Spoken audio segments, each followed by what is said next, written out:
Hello বন্ধুরা, সবাই কেমন আছো? আশা করি অনেক ভালো আছো। আমি অনেক ভালো আছি। তো আজকে তোমাদেরকে একটা নতুন বিষয়ের সাথে পরিচয় করিয়ে দিতে যাচ্ছি, যে আমার বাড়ির পিছনে যে এই গাছটি দেখো,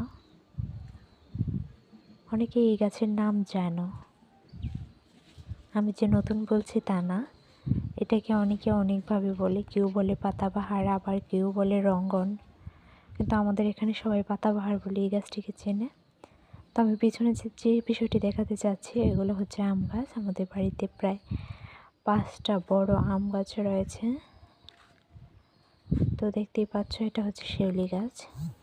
এটা আমাদের বাড়ির পেছনে আরেকটা বাড়ি ছিল, সেটা পরিত্যক্ত হয়ে গেছে।